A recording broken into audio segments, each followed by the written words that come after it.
उम्मीद करता हूँ कि आप सब लोग खैरियत से होंगे। अगेन आप लोगों को मैं अपने इस यूट्यूब चैनल पे वेलकम करता हूँ। तो बेसिकली हम फोर्थ चैप्टर का बिल्कुल एंड करने जा रहे हैं। लास्ट एक्टिविटी है ये फोर्थ चैप्टर की 4.4, टेस्ट योरसेल्फ 4.4। तो बेसिकली यहाँ पे एक्टिविटी पे जाने से पहले एक चीज़ आप लोगों से शेयर कर दूँ कि आप लोगों को बार बार यानी हर एक्टिविटी के अंदर मैं कहता हूँ कि एक्टिविटीज़ जितनी भी हैं ये मस्ट किया करें और एक्टिविटीज़ को समझ के किया करें। इनके अंदर टोटल कॉन्सेप्चुअल क्वेश्चन होते हैं और अगर आपके पास जो एग्जामिनर है उसने पेपर के अंदर अगर कोई कंसेप्चुअल क्वेश्चन डालना है तो वो एक्टिविटी से क्वेश्चन डालेगा। ठीक हो गया, क्योंकि एक्सरसाइजेज के क्वेश्चन जो है ना वो ऑलमोस्ट रिपीट होते ही होते रहते हैं, लेकिन जो कॉन्सेप्चुअल क्वेश्चन एक आधा न्यू क्वेश्चन उसने डालना हो तो वो कहाँ से डालेगा, एक्टिविटी से डालेगा। तो एक्टिविटीज़ मस्ट किया करें। यहाँ पे जस्ट कॉन्सेप्चुअल क्वेश्चन होते हैं, इतने कोई मुश्किल क्वेश्चन नहीं होते, क्योंकि आप लोग अगर पूरा चैप्टर थॉरोली यानी कॉन्सेप्चुअली कर रहे हैं तो तब ये एक्टिविटीज़ करना कोई भी मुश्किल जो है ना आप लोगों के लिए नहीं है। ठीक हो गया, तो आइए चलते हैं एक्टिविटी की तरफ। Test yourself 4.4। पहला क्वेश्चन है why the ionic compounds have high melting and boiling points. जो आयनिक कंपाउंड्स हैं उनके मेल्टिंग और बॉइलिंग पॉइंट्स हाई क्यों होते हैं। आंसर क्या है, ionic compounds are held together by strong electrostatic forces of attraction between oppositely charged ions. Basically जो आयनिक कंपाउंड होते हैं उनके अंदर आयनिक कंपाउंड्स टाइटली हेल्ड होते हैं। ठीक है ना, उनके अंदर जो दो एटम है, ठीक है, यानी कि चार्ज्ड आयंस है, एक पॉजिटिव चार्ज आयन है और दूसरा नेगेटिव चार्ज आयन है, यानी एक कैटाइन है और दूसरा एनाइन, जिन्हें हमने फुल पॉजिटिव और फुल नेगेटिव चार्ज का भी नाम दिया था। ठीक है, तो उनके अंदर जो पॉजिटिवली चार्ज आयंस है और जो नेगेटिवली चार्ज आयन है वो स्ट्रांगली एक दूसरे के साथ बंधे होते हैं, जुड़े होते हैं। कौन सी फोर्स से, इलेक्ट्रोस्टैटिक फोर्सेज ऑफ अट्रैक्शन से। तो आगे क्या होता है, a large amount of energy is needed to break the many strong bonds due to which the ionic compounds have high melting and boiling points. Basically इनके अंदर बड़ा स्ट्रॉन्ग बॉन्ड बन जाता है। जब इलेक्ट्रोस्टैटिक फोर्स ऑफ अट्रैक्शन होगी दो atom के बीच में तो बॉन्ड बड़ा स्ट्रॉन्ग होगा। उस बॉन्ड को तोड़ने के लिए बहुत ज़्यादा एनर्जी की ज़रूरत होगी सॉरी। तो इस वजह से जो है ना इनकी मेल्टिंग और बॉइलिंग पॉइंट्स क्या होते हैं, हाई होते हैं। नेक्स्ट क्वेश्चन है हमारे पास, what do you mean by malleability. यानी कि मेलिबिलिटी का क्या मतलब है। बेसिकली ये एक मेटल्स की प्रॉपर्टी है मेलिबिलिटी, डक्टिलिटी एंड मेलिबिलिटी। तो मेलिबिलिटी का क्या मतलब है, the property of metals by which they can be transformed into thin sheets is called malleability. Metal की एक ऐसी प्रॉपर्टी जिसके अंदर मेटल्स को, जितने भी मेटल्स हैं उनको एक बिल्कुल बारीक शीट्स के अंदर, थिन शीट्स जिन्हें हमने जो है ना बोला है, तो बारीक शीट्स के अंदर उनको ट्रांसफॉर्म किया जा सके, उसको जो है ना मेलिएबिलिटी बोलते हैं। यानी कि मेटल्स की ये मेलिएबल प्रॉपर्टी है।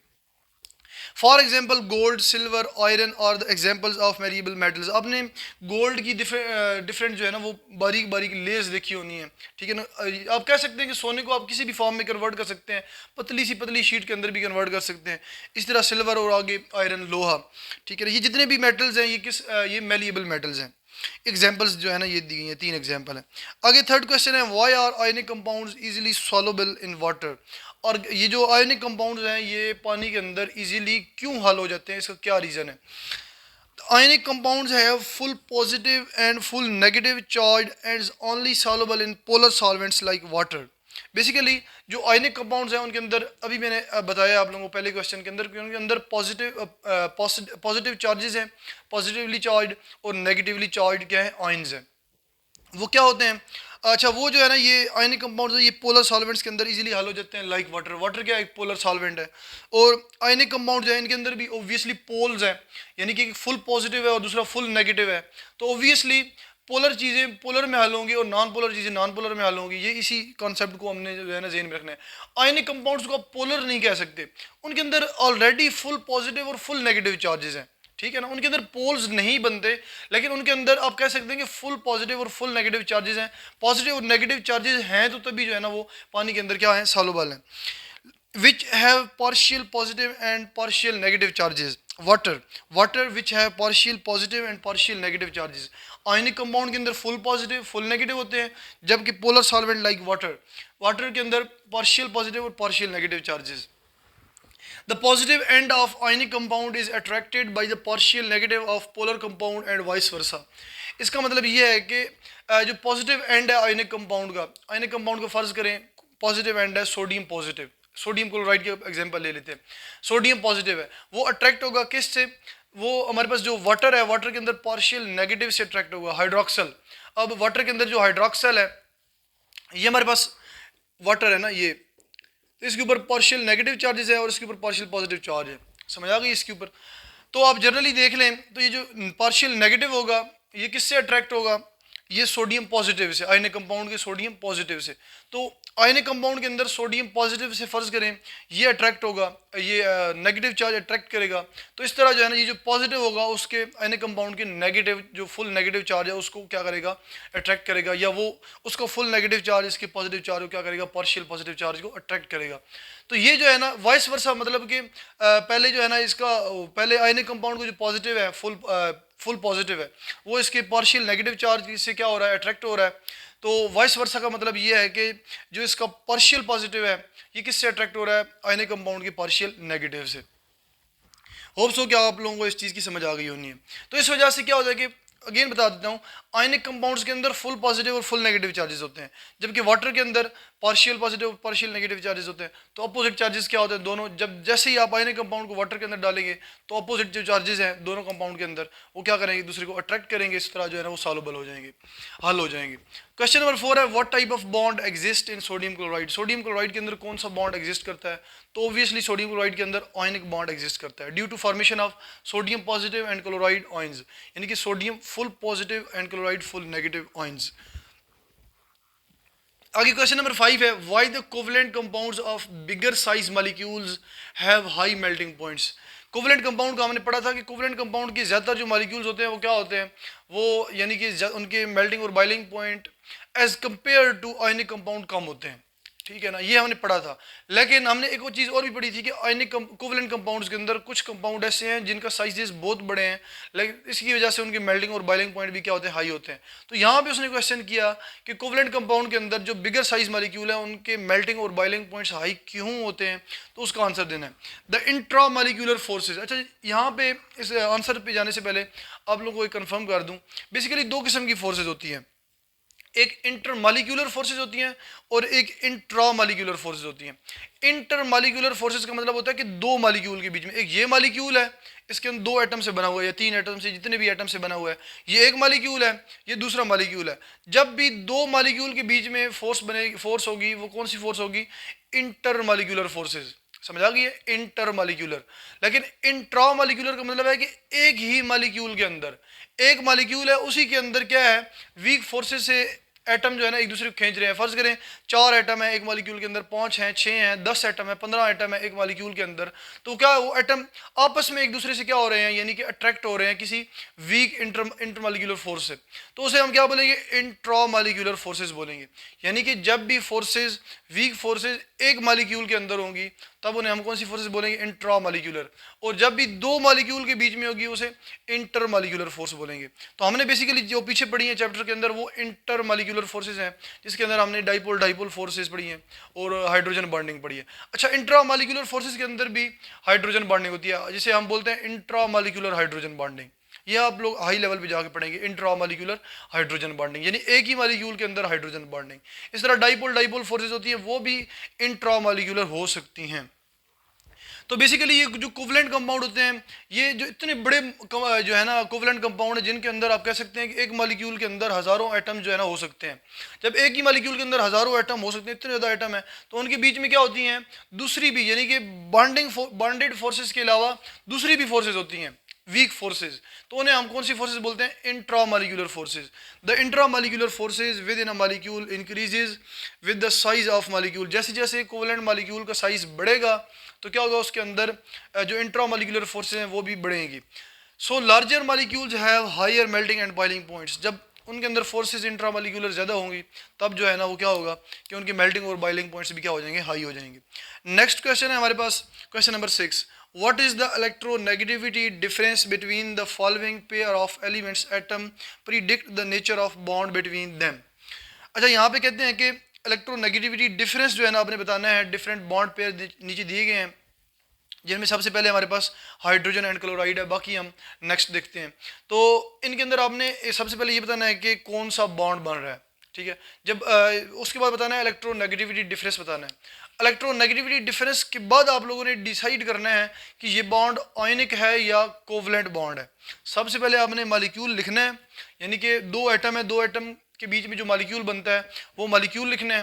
मॉलिक्यूल का स्ट्रक्चर लिखने के बाद आपने दो एटम का यानी कि अलग अलग से इलेक्ट्रोनेगेटिविटी देखनी है, फिर उनका डिफरेंस निकालना है और फिर आपने प्रिडिक्ट करना है कि ये बॉन्ड या ये इस मॉलिक्यूल के अंदर जो बॉन्ड है वो आयनिक है, कोवलेंट है, कोऑर्डिनेट कोवलेंट है, कौन सा है। तो बेसिकली आपने आयनिक और कोवलेंट में डिफरेंशिएट करने के लिए हमने एक रूल पढ़ा था जिसको हमने पॉलिंग स्केल का नाम भी दिया था। बेसिकली उसके अकॉर्डिंग क्या है कि अगर इलेक्ट्रोनेगेटिविटी 1.7 से ऊपर हो, इलेक्ट्रोनेगेटिविटी डिफरेंस, ये चीज़ ध्यान में रखिएगा, डिफरेंस की बात हो रही है। जब भी इलेक्ट्रोनेगेटिविटी डिफरेंस दो एटम के बीच में 1.7 से ज़्यादा होगा तब वो बॉन्ड क्या होगा, आयनिक बॉन्ड होगा। और अगर इलेक्ट्रोनेगेटिविटी 1.7 से कम होगी, ठीक है, तब वो बॉन्ड क्या होगा, कोवलेंट बॉन्ड होगा। इस चीज़ की समझ आ गई है। तब हम देखते हैं, सबसे पहले हम मॉलिक्यूल लिखते हैं। अच्छा, ये हमारे पास पहला जो है ना स्ट्रक्चर है हाइड्रोजन एंड क्लोरीन के जो है ना बीच में जो बॉन्ड बन रहा है वो कौन सा है। तो ये हमारे पास पहला है, द मॉलिक्यूल इज HCl। अच्छा, हाइड्रोजन और क्लोरीन के बीच में जब बॉन्ड बनेगा तो जो मॉलिक्यूल बनेगा कौन सा बनेगा, HCl का मॉलिक्यूल बनेगा। आगे इलेक्ट्रोनेगेटिविटी ऑफ हाइड्रोजन, हाइड्रोजन की इलेक्ट्रोनेगेटिविटी कितनी है, 2.1। आगे इलेक्ट्रोनेगेटिविटी ऑफ क्लोरीन, क्लोरीन की इलेक्ट्रोनेगेटिविटी कितनी है, 3। तो डिफरेंस क्या होगा, डिफरेंस हम निकालेंगे। डिफरेंस हमेशा बड़ी चीज़, बड़ी वैल्यू से छोटी वैल्यू माइनस करते हैं। तो बड़ी वैल्यू 3 है, छोटी ये 2.1 है, तो 3 माइनस 2.1 करेंगे तो 0.9।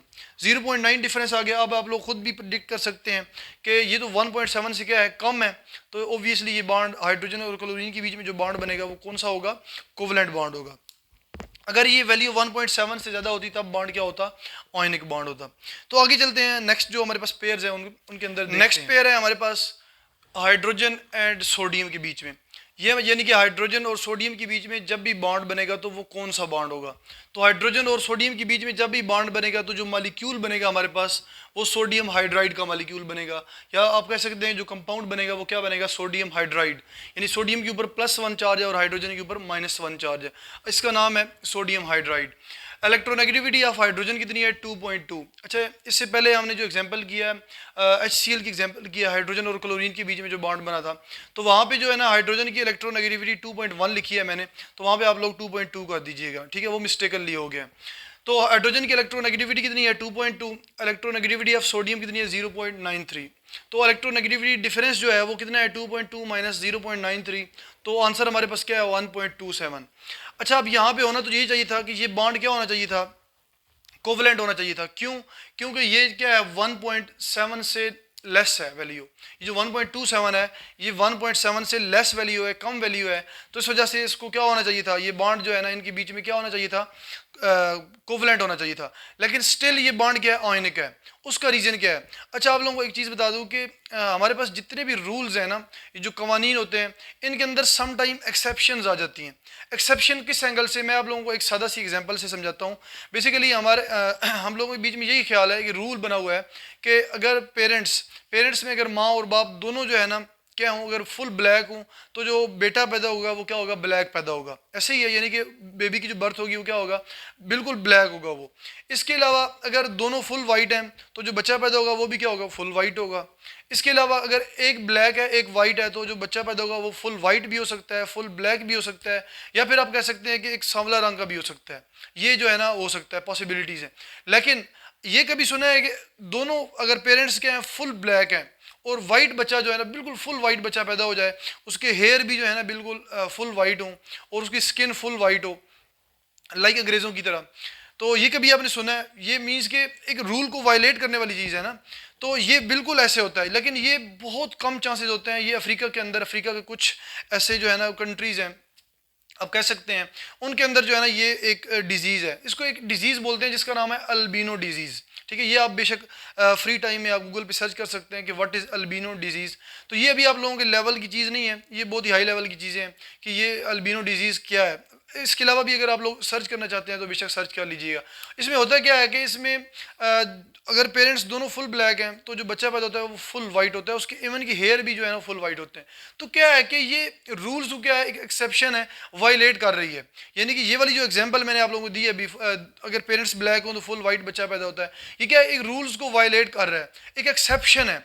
जब इस तरह केमिस्ट्री के अंदर या और भी कोई साइंसेज हैं उनके अंदर सम टाइम एक्सेप्शंस आ जाती हैं। तो ये जो एग्जांपल है सोडियम हाइड्राइड की, ये एक एक्सेप्शन है। ठीक है। अब आपको पता होना है कि हमने तो एक रूल सेलेक्ट किया हुआ है ना कि 1.7 से अगर इलेक्ट्रोनेगेटिविटी डिफरेंस ज़्यादा होगा तो बॉन्ड क्या होगा, आयनिक होगा। अगर 1.7 से लेस होगा तो क्या होगा, वो कोवलेंट बॉन्ड होगा। लेकिन यहाँ पे ये 1.27 है और स्टिल ये बॉन्ड क्या है, आयनिक है। अच्छा, ये कैसे पता चला कि ये बॉन्ड आयनिक है? ये डिफरेंट रिएक्शंस करके ना पता चलता है कि ये बॉन्ड आयनिक है या कोवलेंट है। लेकिन ये हम थ्योरेटिकली एक रूल्स के अकॉर्डिंग बता रहे हैं। तो अच्छा, यहाँ पे फिर एक रूल और जो है ना लगेगा। वो रूल क्या है कि जब भी एक मेटल और दूसरा नॉन मेटल के बीच में बॉन्ड बनेगा तो वो बॉन्ड क्या होगा, हमेशा आयनिक बॉन्ड होगा। ये चीज़ें में रखिएगा, ठीक है। तो वहाँ यहाँ पे ये वाला रूल लग रहा है कि जब भी एक मेटल होगा और दूसरा नॉन मेटल होगा तो उनके बीच में जो बॉन्ड बनेगा वो आयनिक बॉन्ड होगा। अब यहाँ पे देखें तो हाइड्रोजन क्या है, नॉन मेटल है, और सोडियम क्या है, मेटल है।